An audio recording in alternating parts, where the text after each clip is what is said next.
Come, come, whoever you are, wanderer, Recording in progress. worshipper, lover of leaving. Ours is no caravan of despair. Come, yet again come. Come, come, whoever you are, wanderer, worshipper, lover of leaving. Ours is no caravan of despair. Ours is no caravan of despair. Ours is no caravan of despair. Ours is no caravan of leaving. Ours is no caravan of despair.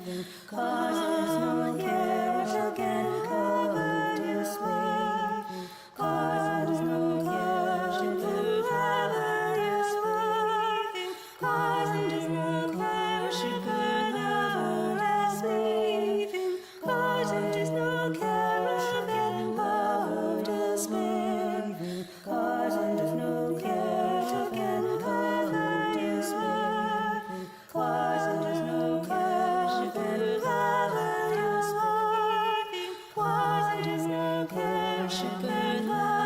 of leaving. Ours is no caravan of leaving. Ours is no caravan of despair. Ours is no caravan of despair. Ours is no caravan of leaving. Ours is no caravan of despair. Come, yet again come. Good morning, everybody. Thanks for coming today. My name is Susan MacDonnell. It's been a while since I've been up here at the pulpit. We had a long break, 6 weeks, 8 weeks almost. Reverend Tom will be presenting the majority of the service all the way from Concord, Massachusetts today. So this is going to be a real treat. He does this a couple of times a year when he's back in the States. This will be very special. We know we're really fortunate here in San Miguel de Allende to have a UU fellowship that is so active and so committed to community. And we have a growing, what Tom loves to call a diaspora of UUs in the US, all over the Northeast and California and Canada and elsewhere. And many of them join us on Zoom. So welcome to everybody. Before we begin the service, there's just a few announcements to make. On the back of your order of service, always, there's a brief list of the ongoing activities like the luncheon games at La Frontera restaurant on Thursdays. I think it begins at 12:30 now. Tom has a coffee hour discussion on Zoom at 9:30 on a Tuesday morning. And we have a Circle Cena coming up July 27th, which is a Monday. That is a wonderful community meal event that we hold at La Frontera restaurant. And it's open to all of you, anybody, friends, family members, your neighbors. I've got a sign-up sheet over there. It's not as fancy as the one I meant to bring, but the one I meant to bring is sitting at home on my kitchen counter, of course. So please sign up if you're interested. It's a great buffet meal with barbecue and all the trimmings. We'll have these sign-up sheets every Sunday through the month until we get to the 27th. And to let you know, if you're, I see maybe half of the faces I recognize, and many are visitors. If you're here and enjoying what you experience in our community, we have membership information and applications off to my right, your left, at the membership end of the table, and I'll be over there during coffee hour to answer questions you might have. I'm an outgoing membership chair, sort of, and so I know as much as I need to know to make sure you can apply and become a member of our fellowship. And sadly, we don't yet have our online applications available on our website, so I think it's best not to try to get there because it's not really very usable. If you're thinking of applying for membership, just grab an application form and talk to me. And I don't think I was given any other announcements by folks. So Marco Evangelisti, who is the chair of our endowment committee, would like to make a brief announcement. Thank you, Susan. So I want to, I want to acknowledge an anonymous donation to the endowment in honor of Susan MacDonnell. Susan is leaving behind many achievements at the UUF. Among other things, she has co-chaired the Sunday Service Committee, chaired the Membership Committee, served on the Personnel Committee, condolences, and has been Secretary of the Board. She's a member of the women's group, Miss Mujeres. So, thank you for all your contributions. And thank you to the anonymous donor for a donation to the endowment. Speaking of which, the first Sunday of August, we'll have a little breakout session in the room there, and we'll talk about how to make a legacy bequest to the UUFSMA, but it's not just the fellowship endowment, it's also the social justice endowment and a new pool that is being created called the Beloved Community Fund. So come August 2nd, I think, in the back room. Thank you. Wonderful. Thanks, Marco.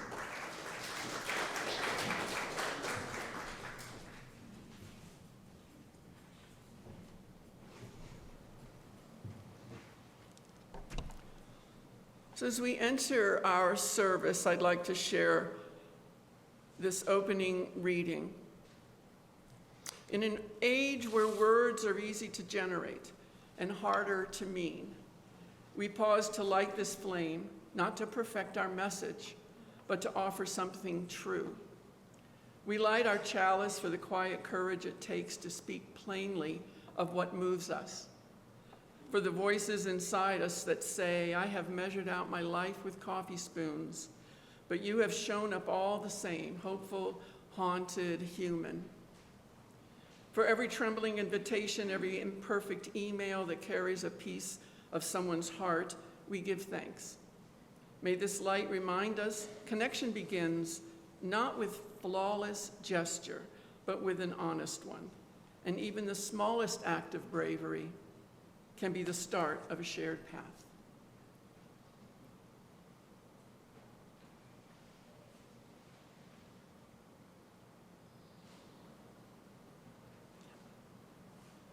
You have a stubborn chalice today. Okay.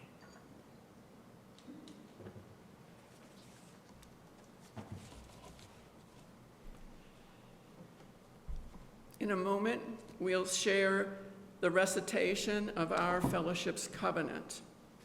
It's good to remember that even though this is a weekly ritual that we do without fail every Sunday, it's more than a ritual. It holds really special meaning to this UU fellowship. It was written many years ago by our own members who preceded us. It's not a doctrine or a creed handed down by a large religious organization or I forget the word now, it's been so long that I've been out of the Christian side of things, but it's not a doctrine or a creed, it's a statement of our beliefs and our values that we wrote ourselves. So I invite you to stand as you're willing and able and join in reciting our covenant. And I think I missed that. Sebastian's here. Would you come up and help? Thank you. I know I saw you, and I forgot. I'll read in English, and then Sebastian will read in Spanish. We respect the interdependent web of life and work for a just and peaceful world. We encourage the search for truth and meaning, strive for compassion in our relationships, and seek values that benefit our lives and the lives of others.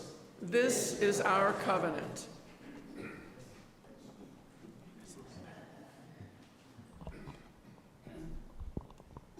Respetamos todos los estilos de vida dentro de su red interdependiente y trabajamos por un mundo justo y pacífico. Alentamos la búsqueda de la verdad y la comprensión total. Nos esforzamos por mantener compasión en nuestras relaciones y buscamos valores que beneficien nuestras vidas y las vidas de los demás. Este es nuestro convenio.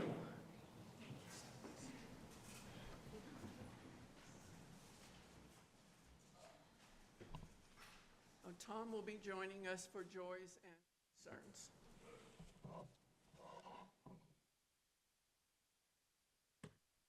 Good morning. I'm the Reverend Tom Rosiello, minister of this fellowship, and it's wonderful to be together with you this morning, along with many others via Zoom.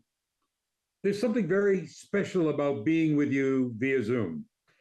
Each Sunday we have 20 or sometimes 30 or even 40 or more people joining us this way. Folks who are away from San Miguel for the season, folks who have moved away but still are very much connected with our community, even folks who found us on Zoom and have become part of our community without even ever visiting here. Folks who are in San Miguel, but who for mobility or health reasons, or maybe just the desire to stay in their PJs this morning and find it easier to be with us on Zoom. Know that you are an important part of this congregation, both on Sunday and in activities during the week.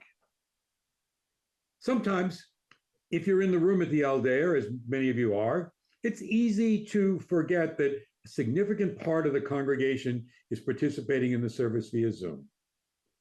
So as we move into this part of the service where we share the significant joy, sorrows, and concerns of our community, it's good to remember that part of that community is with us each week via Zoom. And to know we, your staff, your volunteer leaders, and I, as your minister, are committed not only to keep you connected via Zoom on Sunday morning, but also in other ways during the week. As wonderful as it is to participate in person, our community is not limited to those who gather at the Allende. Those who are with us on Zoom are fully part of the service and the community. So let's start, Susan, by lighting a candle of joy for all of those who join us each week by Zoom. Now, as you know, each week we share significant joys and concerns of our community. And when we do, we light a candle for each one, indicating that that person or that thought or that prayer is held in our hearts. And as a reminder, if you wish to have a joy, sorrow, or concern shared in an upcoming service, you can email it to me. Or if you're going to be at the service, you can also write it on a card, and one of the ushers will give you when you enter. And if any of you have done that today, Susan will have those cards, and she will share those after I share what I have. And if you're on Zoom and you wish to share one today, you can type it into chat now, and I'll do my best to catch them when Susan is sharing what's come up at the Allende. So let's start by lighting a candle for Ellie Goodwin, who's had a bit of a setback after her back surgery. She's with us on Zoom today, and she looks great. I think she did too much too soon, so she's on some bed rest for a couple of weeks, but we hold her in our thoughts and prayers and send her healing thoughts and wishes.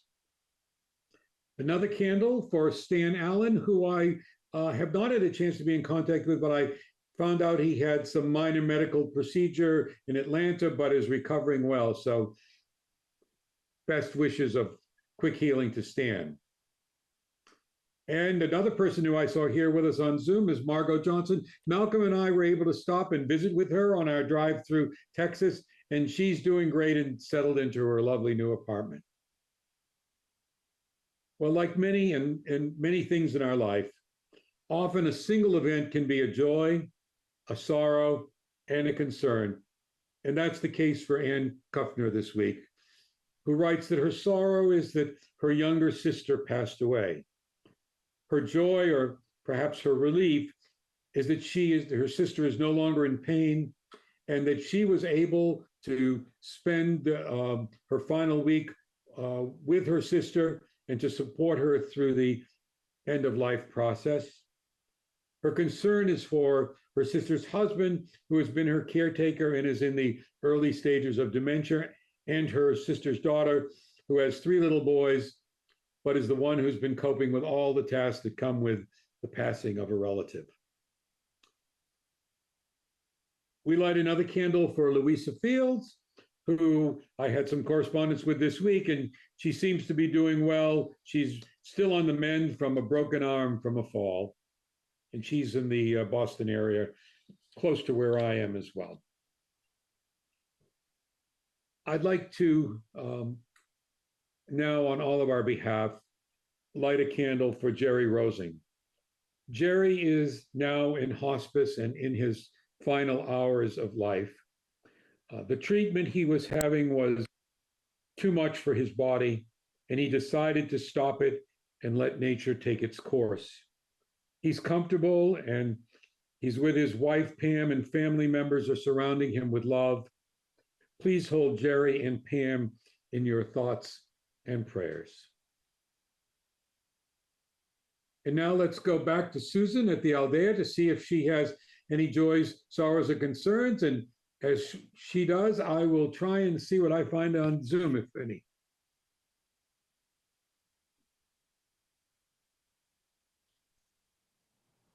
I just have one card. This is from Kirsten, who writes on her behalf and her mom's behalf, and there are 2 other little furry people, that they are truly in need and are asking for contributions that can help them with food and a place to live. So she's here today off to your left, so let her know if you can offer any help. That's all we got, Tom. Back to you. Thank you, Susan. Thank you, Susan. Let me get, okay.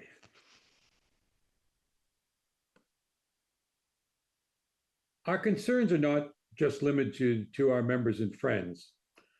I first would like to light one of our candles in solidarity with the trans community everywhere, and particularly in the US, who continue to be under attack in so many ways, and also to acknowledge that we are honored that a few of them have found safe harbor with us in Mexico and even in San Miguel de Allende and even in our congregation. We're honored to have them in our community. We light our Mexican candle as we do each week. Those of us who are guests here in Mexico have such gratitude for the welcome and the many blessings we receive from our Mexican friends. And this candle is also one of concern for the ways that the present US policies are having a negative impact on Mexicans, both in the US, traveling to the US, and here in Mexico. And we light our peace candle with prayers that all wars will cease and new wars will not be started. We pray for those who lost their lives, who mourn the deaths of family members and neighbors, who have been injured, lost their homes, and in so many other ways endured the horrible effects of war. Please hold them in your hearts and prayers. I invite you now. Oh, and Susan, let us light a final candle for all those joys, sorrows, and concerns which remain unspoken this morning.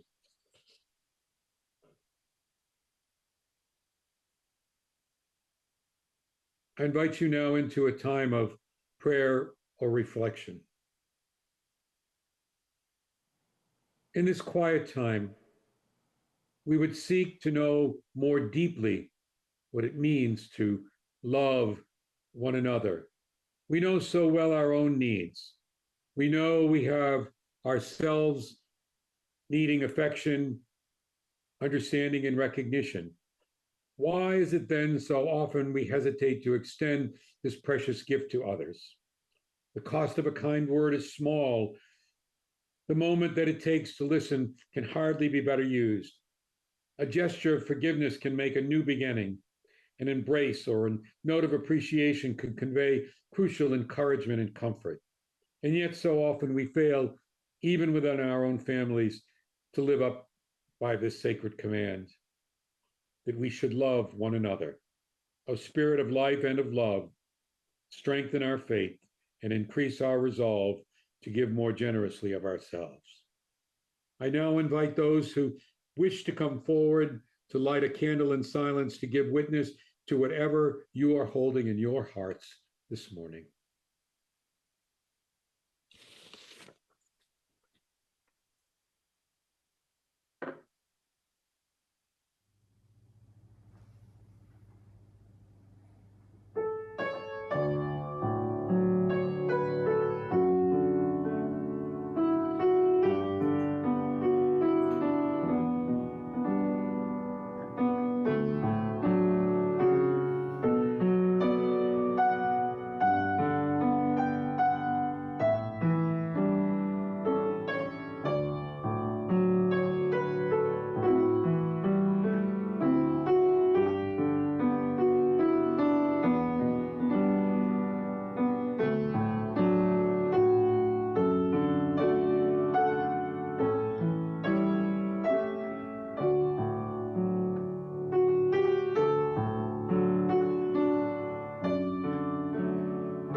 We introduce the theme of our service today with a rather unusual musical selection for a worship service.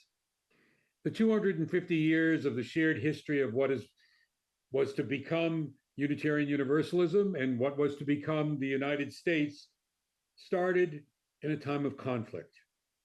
The shared values of the American founding fathers and mothers and the evolving liberal religion, which come to be known as Unitarian and Universalism, were expressed in the Declaration of Independence signed 250 years ago yesterday. Of course, that led to a war for independence with many lives lost in the fight to secure the freedom that still today are part of the values and principles UUs hold dear. Many of those freedoms are now under threat again. And not through violence, but in other ways, we need to fight for them once again. Malcolm will now play excerpts from a piece called The Battle of Treton by James Hewitt. It was written in 1787, looking back to a particular battle of the Revolutionary War, and is dedicated to George Washington. Listen carefully. You'll hear the trumpets call to arms, the battle itself, the loss of life and the mourning of those lost, and finally, the uniquely American sound of celebrating victory with Yankee Doodle evolving into a rejoicing conclusion. The organ Malcolm is performing on is an historic instrument located in Ashburnham, Massachusetts, where we have our lake cottage. It was built by the Hutching Organ Company and is typical of what a New England Unitarian church would have in the late 19th century for an instrument. The Battle of Treton by James Hewitt.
Greetings from a place of great historical significance, a shared historical significance, a place where histories intersect, a place where great events in American political history, American literary history, and most significant for us, the history of Unitarian Universalism took place. Now, I'm not just talking about different unrelated events at different times that happen to take place more or less in the same spot, although that's part of the story too. But a lot of Unitarian history took place right here over about an 80-year or so period. But for the moment, I want to focus on a single event that took place on this spot that was of enormous historical significance in American history, but also connected to the evolving history of Unitarian Universalism. Well, where am I?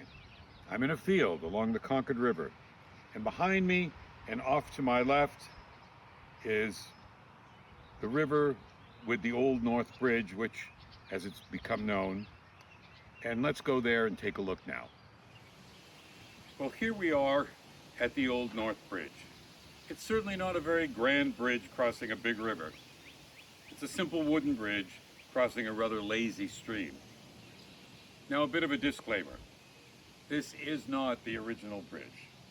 That and several successor bridges were swept away by floodwaters or otherwise destroyed. But this is a pretty accurate replica of what was here 250 years ago. In fact, this place is pretty much as it was 250 years ago, except for the addition of historical markers, which we'll take a look at in a moment. On April 19th, 1775, on this spot, a colonial militia, really just farmers with muskets from Concord, who were joined by farmers from other neighboring communities, met the British troops of King George III in what was to be the first battle of the American Revolution. And here the farmers turned back the British troops, keeping them from reaching the city of Boston. Where I'm standing on the east side of the river is the British side of the bridge, the side from which approximately 100 British troops came. And the opposite is where the group of around 400 colonial farmers came.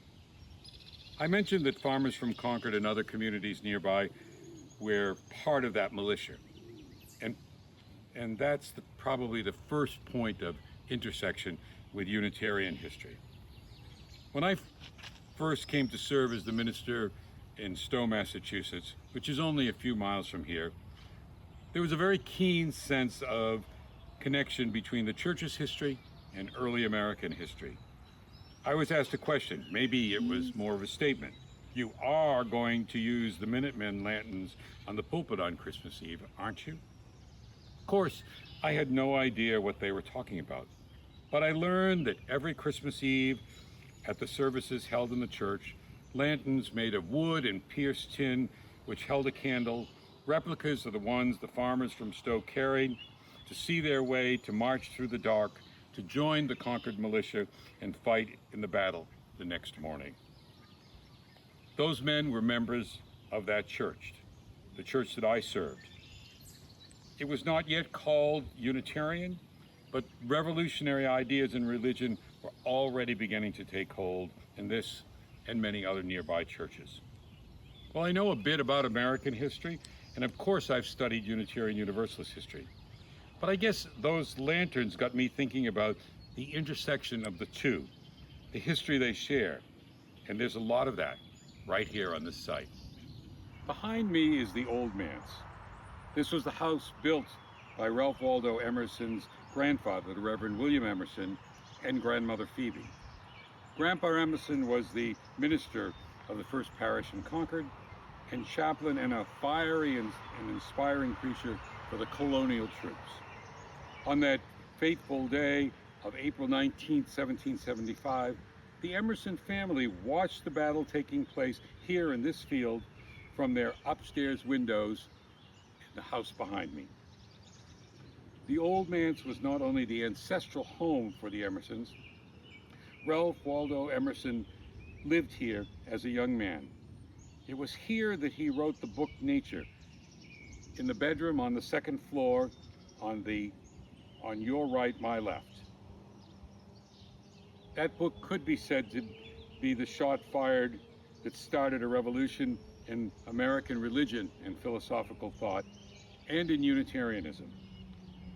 The little book Nature, Emerson's first, in it he identifies nature, not just scripture, as a source of spiritual truth, and challenged the traditional ways of worship of the time. The little book set the stage for a revolution within Unitarianism and at the same time in American literature. What I'm telling you is that this site is the birthplace of Transcendentalism, which had a far-reaching effect on philosophical and religious thought. I guess you could call it another shot fired here that was heard round the world. Also in this house lived Unitarian author Nathaniel Hawthorne and his wife for a couple years. This place is rich in our history, but I digress just a bit, so let's go back to the spot right near us at the bridge. Here we are again on the east side of the river, which is said to be the spot where the first British soldier fell. There's a simple marker to the British soldiers, a gravestone basically, which was added much later. But next to this simple marker is this 25-foot obelisk. It was dedicated on the 4th of July in 1837 with a hymn written by Waldo Emerson, sung by a choir to a familiar tune. From this hymn comes the famous phrase identifying this place as the place where the shot was fired that was heard round the world. A little later on, as we continue on this joint historical exploration, you'll hear the words of the hymn, which, like all hymns, is a poem, and it'll be read by a surprise reader. Now we're on the west side of the bridge, the Minutemen side, if you will, and here is a famous bronze statue of a Minuteman by Unitarian sculptor Daniel Chester French, which was dedicated on the 100th anniversary of the battle on April 19, 1875. Okay, so what is my point? From those who fought in the battle, to those who witnessed the battle even from their upstairs rooms, to those who preached the idea of freedom and opposition to authoritarian rule that inspired those fighters, to those who consecrated and commemorated this site, even 100 years later, and with both words and monuments, the hand of Unitarianism is all over this site. Unitarian thought and deed are woven into the historical importance of this place. And this place is part of not only U.S., but Unitarian Universalist history. And as we will explore later, the very values of the American Revolution are also the values of Unitarian Universalism. They were emerging together, sometimes even with the same players as their proponents. And now I invite you to listen to the words of Emerson's Concord Hymn. And I think you'll recognize the reader.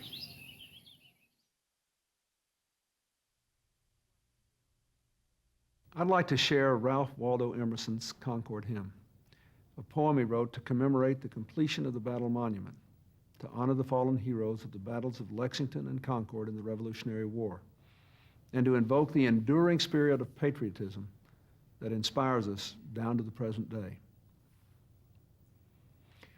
By the rude bridge that arched the flood, their flag to April's breeze unfurled.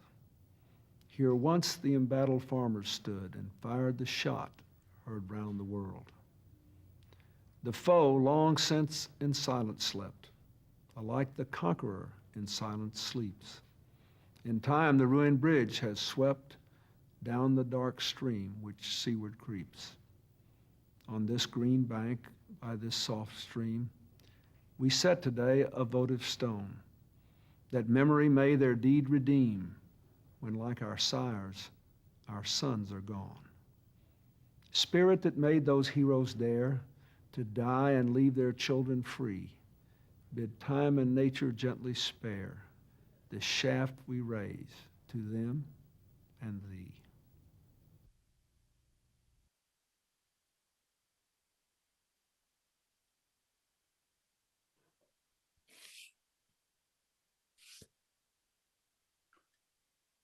Well, I'd like to take credit for getting Bill Clinton to be our reader this morning, but I'm afraid I just happened to find that recording in the public domain online. I hope after our little historical tour of the Old North Bridge, hearing the poem read deepens the experience for you, and by recognizing who wrote it and how it came to be, I hope you see just how significant our involvement was in the early history of what has become the United States. For me, having a US president read Emerson's words captures the essence of the message that I hope to develop with you this morning. US and UU history are interwoven. The spirit, the courage to challenge authoritarian rule, to establish and protect individual freedom are and have been deeply held principles in our faith tradition and in the US political system. By beginning our service with a focus on famous battle with so many Unitarian connections, by listening to Malcolm play a piece that paints a musical depiction of another battle of the Revolutionary War, we're reminded that securing the rights we cherish did not happen easily. Indeed, it took a revolution to do so. And it was a revolution in thinking as well as in fighting, religious thinking and political thinking, as well as a revolution on the battlefield that made us a faith and made the US a nation. Who we are, or maybe much better said, made us who we aspire to be. I don't want to make it sound like only Unitarians and Universalists fought for freedom and democracy and against authoritarian rule.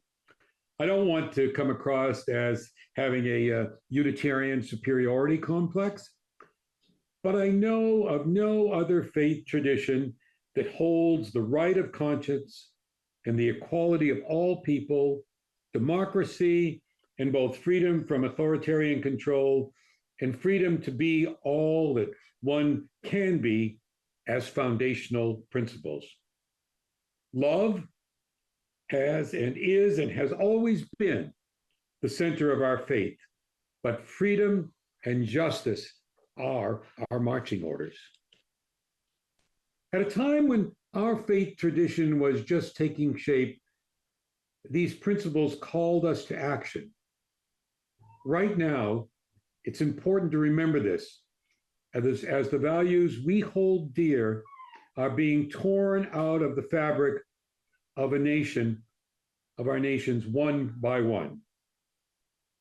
The very things the founding fathers and mothers of our faith and the United States fought for are under attack today. We remember the words of Benjamin Franklin, who, when asked, "What kind of government will this new nation have?" replied, "A republic, if you can keep it." And that's the question. Can we keep it?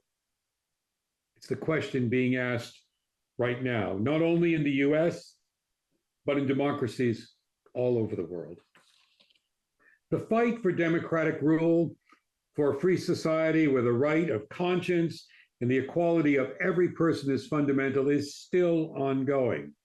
The words of the US Declaration of Independence, 250 years old this weekend, and the values of our faith have never been fully realized. The battle has never been won for so many, and right now, when these principles are being tested once again, we cannot help but see the fragile nature of what courageous men and women from our past fought and died for. Sadly, we now see clearly how these principles that guided the formation of a government and the establishment of equal rights for all individuals are simply not something that once won will never be challenged again. Indeed, they have never been won for many, and indeed, they are being challenged right now. They are under attack, and therefore, we who hold these principles are under attack. The question for us is, how will we restore the values and principles of our faith traditions to the fabric of a nation. 250 years ago, and continuing through much of the early history of the United States, there has been a deep connection between what was going on in liberal religion and what was going on in politics. The political leaders of the time were either already identified as Unitarians or Universalists, or held values which aligned them with one of these yet to be officially recognized faith traditions. 5 of our first 6 presidents were either declared Unitarians or held views highly aligned with our faith tradition. You may say they were either officially or unofficially Unitarians. On this week, when we celebrated the anniversary of the signing of the Declaration of Independence, we should look at those courageous people who were signers. And I say courageous because every one of them knew if the revolution failed, they had signed their own death warrant. There was John Adams. 250 years ago, Unitarianism was just evolving as the liberal faith tradition it comes to be in the colonial days. But John Adams was a declared Unitarian and an active member of a Unitarian church. In fact, he and his son, John Quincy Adams, also a US president and Unitarian, are both buried in the crypt of the Unitarian Church in Quincy, Massachusetts, the only church of any faith to be the final resting place of 2 US presidents. Thomas Jefferson identified privately as a Unitarian and believed that Unitarianism would be the faith of the new nation. He even created the Jefferson Bible, which is still available today, and it focuses on the life and teachings of Jesus of Nazareth and not the miracles or supernatural events, enshrining it with rational Enlightenment thought and establishing another approach from our faith tradition to the Bible. Benjamin Franklin, probably best described as a deist, attended the Essex Street Chapel, a British Unitarian church, when he was our ambassador to London. And finally, Benjamin Rush, who was a Universalist and a friend of John Murray, the founder, also signed the Declaration of Independence. So you see, both sides of our faith tradition were represented among the prominent signers of the document. In 1776, we were there, and our values and principles were on the table. It's kind of easy to think that everything just happened in 1776, but the fight, the revolution, started long before and still is happening today. In 1620, when our Puritan forebears first stepped foot on American soil, the opposition to the authoritarian rule of the church and the freedom to practice one's religion without the interference of government were firmly established in our DNA. During the Revolution, the first Universalist church in the colony was being formed in Massachusetts. What you may not know is in colonial Massachusetts, there was an official church which had power in the whole community, did not pay taxes, and the minister's salary and other expenses were in fact paid by the town. What was to become the first Universalist church in the new nation, located in Gloucester, Massachusetts, was then called the Independent Church of Christ. As a, quote, dissenting sect, to be exempt from paying taxes, they had to file suitable articles of faith, which, as advocates of the right of conscience and the freedom of belief, they simply could not do. They were taxed and they refused to pay the taxes. The government seized their property, but they sued and they won the case, beginning the process of the separation of church and state. This may come as a shock to you to know, but there was no separation of church and state in Massachusetts until 1833. And that came about through the efforts started by and forwarded by our Universalist forebears. What do you think they would say about the 10 Commandments on the walls of public schools or requiring Bible study in the curriculum for all grades. For the men and women, and yes, there were women who participated in the struggle for freedom and equality in those early days. Women, including Abigail Adams, wife of John Adams, and Judith Sargent Murray, wife of Universalist founder John Murray, spoke both in their husband's ear and, when possible, out in public space, particularly on the issue of the inclusion of women in the idea that everyone is created equal and must have equal rights, including women. And recently, thanks to an article in Good Faith, Stories of the Association, in fact, it just came out this week, I learned about another Unitarian woman named Sarah Braley Fulton, who assisted her husband and brother in costuming for their participation in the Tea Party, who was a nurse to soldiers wounded at a revolutionary battle, and even delivered messages on behalf of George Washington when the British troops occupied Boston. And surely that was a dangerous undertaking. And from that same article, I learned more about Unitarian Universalist people of color involved in this early history. I was very excited to have just discovered a Black man named Prince Estabrook. He was a slave belonging to a family in Lexington, Mass. He joined others from Lexington under the command of Captain John Parker to fight on Lexington Green on the same day the battle was being fought at the Old North Bridge in Concord. He was hit by a musket ball, making him the first Black soldier injured in the American Revolution.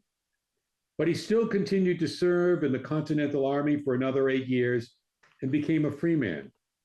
Now, as you probably expect, we don't have a lot of detailed information about him, but we know that he was a Unitarian because when he died, he was buried in the burial ground of the First Parish Unitarian Universalist Church in Ashby, Massachusetts.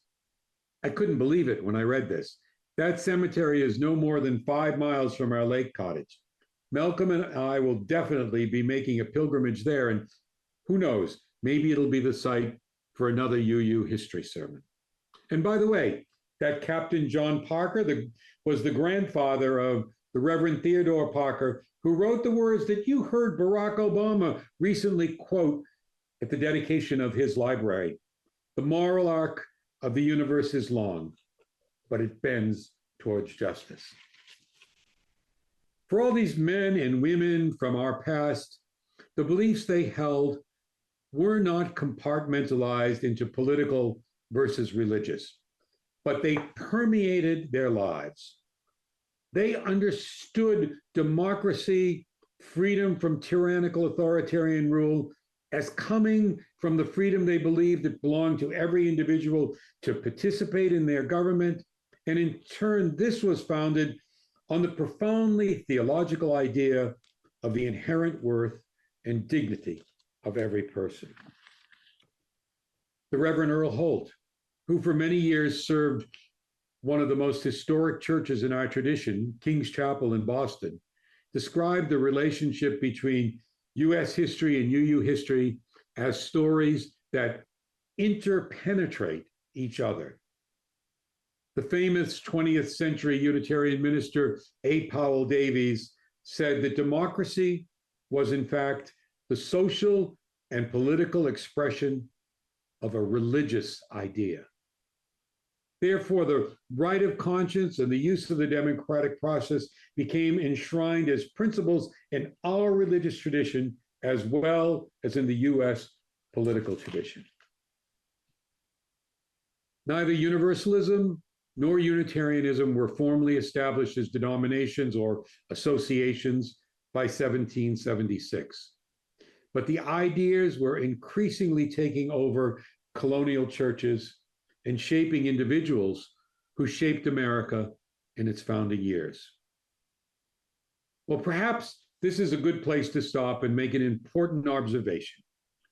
In both spheres, the ideals proclaimed about freedom and that all are created equal and that they had certain unalienable rights were far more aspirational than real then, and I'm afraid with respect to many still are today.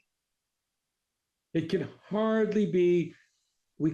be very hard to understand how men, and yes, most of them were overwhelmingly white men, could have such a faith or sign such a declaration while at the same time holding slaves. We, of course, know about Thomas Jefferson in Virginia, but even Ralph Waldo Emerson's grandfather, the Reverend William Emerson, kept 4 slaves at the old manse that you visited with me earlier. Did the very individuals who espoused the high principles upon which our faith and government are based live their lives by those principles?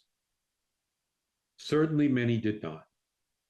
For some, this might be a reason to disavow them or feel very ambiguous about celebrating our historical connection. A history which failed many people of color, Native Americans, women, and LGBTQ folks, but still created a democracy with high ideals that contradicted their very own actions. Yes, not all, but some of our famous UUs were among those who did those things. And perhaps there's a desire to simply say, well, never mind the history, it's too problematic. Let's just be who we are today. Well, first, who we are today is still miles away from a reality of inherent worth and dignity for many people. But just in the past few weeks, I think we've seen what can happen if we don't claim all of our Unitarian Universalist history and how it so powerfully and consistently permeated and shaped US history from the very beginning. If we fail to make that known, we now know that others in power will do their best to erase that history in order to present their preferred but very distorted version of who the founding fathers were and what they believed. We need look no further than the actions of the Secretary of Defense removing us as a religion that servicemen and women could check off as their religious affiliation. We're in a time where our government is constantly not failing to live up to the values, but often is dismissive or launching attacks upon them. Those who wield power today, for the most part, no longer come from this tradition of interpenetrating religion and political values. Or maybe better said, the values they see as guiding government are not freedom and democracy, not equality, not the separation of church and state, but just opposite. You know that I'm a fan of our history, and there's so much that could be said. But if you take away nothing else from this sermon, please understand that we must bring the values of our faith and our history, even with its flawed players, into the public discourse.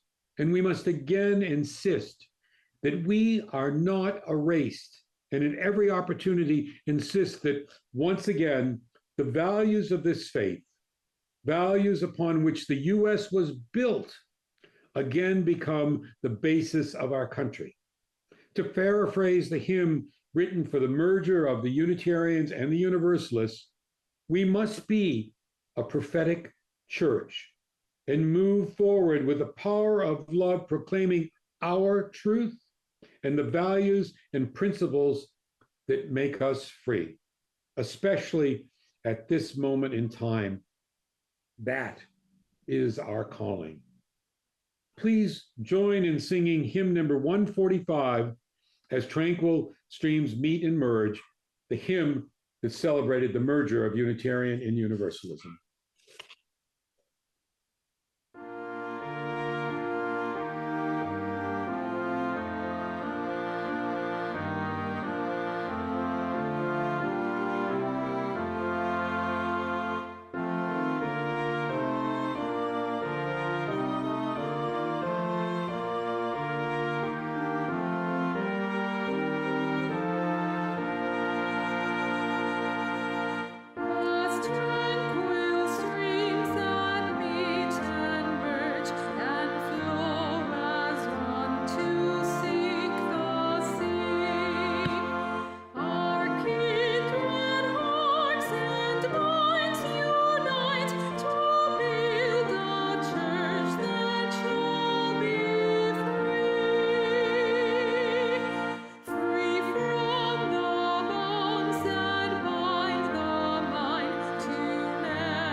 Well, that was a wonderful history lesson, wasn't it?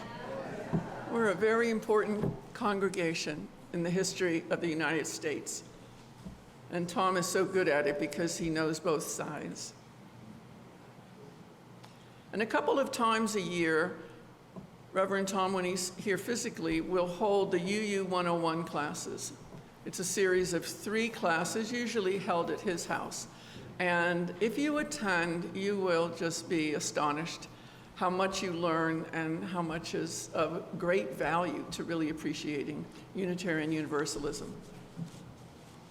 So we've reached the time in our service when we remind ourselves how essential generosity is in our personal lives and relationships, as well as in our communal lives. We all make choices about how we share with others. We share our time, our talents, and our treasure.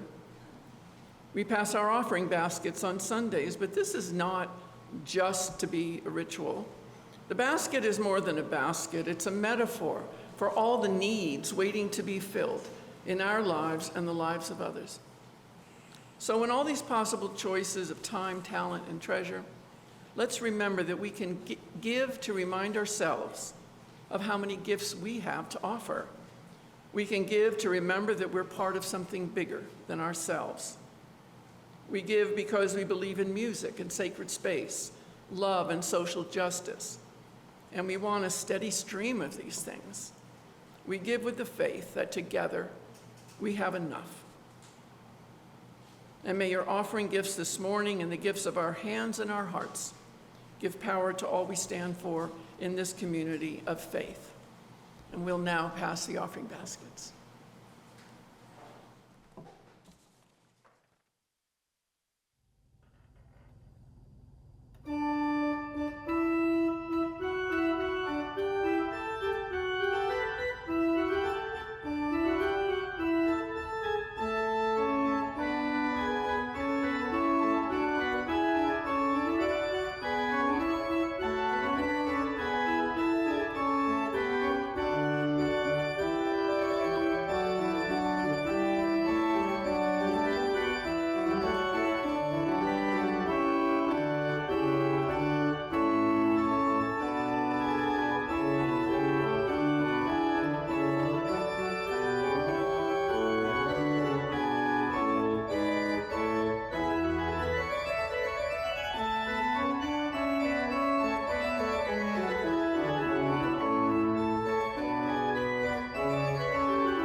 First, let me say that I missed a get well concern for David Stea.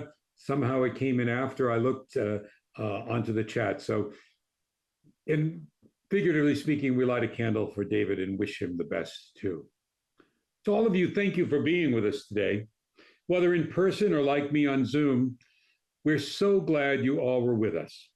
If you're on Zoom, I will be on after the service and would love to chat with any of you who can stay on. Please do. And if you're at the Aldea, please stay for coffee and conversation and something special that you'll hear about in just a moment. Starting next week and for the rest of the month of July, our services will be led by the Reverend Jim Coakley, whom most of you now know. He will be live at the Aldea, and the services will, of course, also be on Zoom. And also, he will be offering a Wednesday afternoon discussion group two times. Stay tuned for details, both in the newsletter and from him from the pulpit next Sunday. A special thank you to our staff, especially Diego, who had to work with a lot of iffy videos from me and pull together all the many video components of this service. And to Sofía, who's working so hard to learn the job of creating the Orderist service. You know, each week a lot of work goes into creating the service. And for many years, one of those people doing a lot of that work, detailed work, has been Susan MacDonnell. Sadly, Susan is moving back to the States, and it goes without saying we'll miss her in person. But we know she'll still be with us regularly on Zoom. I'm so glad that someone recognized her with a gift to the endowment, because it's such an appropriate gift. Now this is, can you still hear me? Yeah, this is not Susan's last worship with us. She'll be doing it again in 2 weeks, and then she moves at the end of the month. But this is the last Sunday I will be leading worship with her. And I want to take a moment to recognize her, not just on her service on the Sunday Service Committee, but also membership and personnel and on the board. And to celebrate that, as you can see, we have a cake which Reverend Ann Egan and Sofía Cervates are going to present to Susan. And a little bit later, we'll take the cake over to the side and you can all join in it. But before you go to eat the cake, maybe is there anything you guys want to say from the floor there before I do the benediction? With huge thanks to Susan. Huge thanks. Thank you. Just a quick word. Okay, Diego, bring it back to me. Yep. Before you go and eat your cake, let us return to the words from Benjamin Franklin when asked, "What kind of government will we have?" Replied, "A republic if you can keep it." The message I hope you take from this service is that we helped to shape this republic with the values of our faith. And now when so much of that government, that country that we helped to create is moving away from those values, we need to hold strong and bring our values back into the fabric of that democracy. And do even better to make the ideals of freedom, equality, and justice real for everyone. It is our calling. We close with a postlude that's probably the most upbeat and patriotic piece you could think of, the Stars.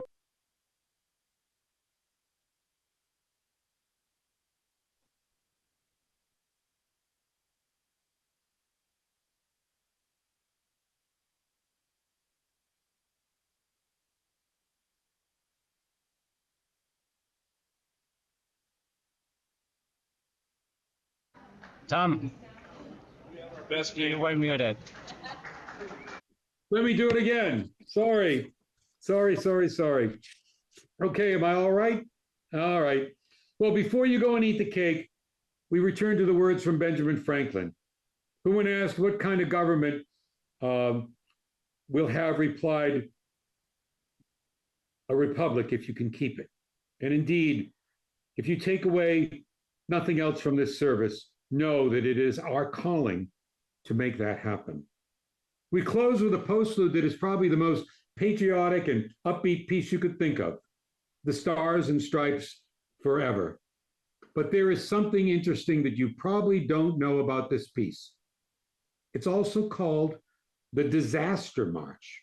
And why on earth is it called that? House bands and theaters, and especially in circuses, secretly use it as a subtle emergency code, playing it to alert performers and staff to any life-threatening crisis such as a fire, prompting an organized evacuation without causing panic in the audience. Circus bands never played the piece except to alert staff to an emergency. Well, who knows? Maybe it can serve that same function today in relationship to what's happening in the US government. Well, enjoy this incredible arrangement and great performance of the piece, and then go and have cake, share some good words with Susan. It's been great to be with you from a distance, and peace be with you till we meet again.